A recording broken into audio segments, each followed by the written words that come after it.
What does the future hold for property prices, housing affordability, and even the volume of homes available? Well, this is a canary in the coal mine right here. Home building permits are falling, and the national single-family home building permits are down 12.8% year over year. This is huge. Even at the rate before this decline in building permits, there were 5 million home shortage from what is needed to satisfy the demand of the market. As interest rates went up, and as building prices went up, and as availability of labor declined for building homes, construction of new homes, especially spec houses, plummeted. What that's going to do is create even more of a shortage of homes in the coming years. If there was already 5 million houses short and the population is going up, a reduction, 12.8% reduction in building permits is only going to make matters worse. In fact, in order just to keep up with the demand, home building permits probably had to go up 12.8%. So it went down 12.8. You add those two up, that's like a 25% reduction in the catch-up of new homes being constructed. We predict that by the end of this decade, by 2030, there will be 10 million houses short of what's needed to satisfy the market. No matter how you slice it, interest rates up, home prices up, that's not going to allow for the house value average to crash. It's not. There may be some softening in certain markets over the next year or two, but in the long run, unless construction goes up dramatically, there's going to be a shortage of homes. It may be that owning a home, living in a single-family home, is a rarity. It's a luxury.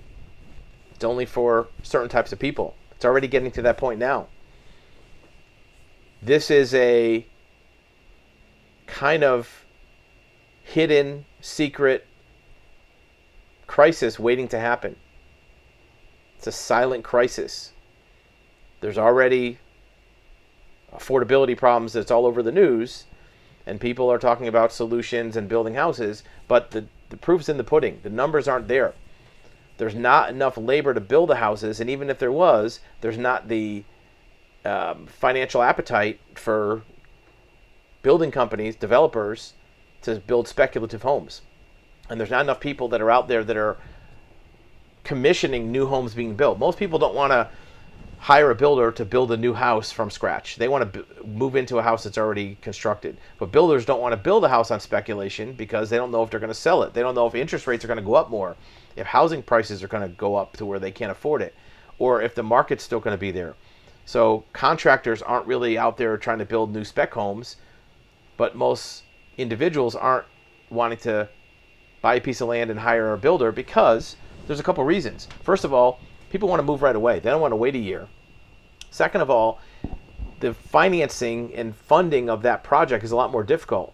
If you buy an existing single-family home, you get a mortgage, even though it might take a month or two to get through the underwriting process, you can move into your house.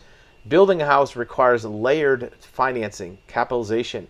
You have to get a construction loan, convert it to a permanent loan. You don't know what the rates are going to be. Most people don't want to go through that hassle. And it's a lot harder to qualify for. So building of a new home has a lot of obstacles where the builders don't want to build spec, the buyers don't want to build contract, down 12.8%. It's going to go down even more as interest rates stay where they're at and as the economy deteriorates. So whatever your position is in the construction industry, if you're a builder, you're an employee, if you're a developer, if you're a home buyer, it might be good to make your plans based on the fact that there's still going to be a shortage of homes in the next 2 or 3 years. What plans those are, it's up to you. If you're a builder, maybe you plan on accumulating some land that you can build houses on. If you're a home buyer, maybe you work with a builder to build you a house from scratch. If you are an employee, maybe you figure out a way to kind of get the maximum amount per hour. Look, we have some colleagues that are construction companies that pay $80, $90 an hour for reliable, qualified help. You can't make that money if you don't show up and you're not good at your job. But I can guarantee you, if you're very, very good at simple things like framing, roofing, even slight project management, you can be six figures. You could work yourself into a $200,000 job easily. So you can consider that as well. What if you're a supplier? Same thing. The building is down, your volume might be down, so you might have to make it up on margin. Put some comments below, let us know what you think, and plan accordingly.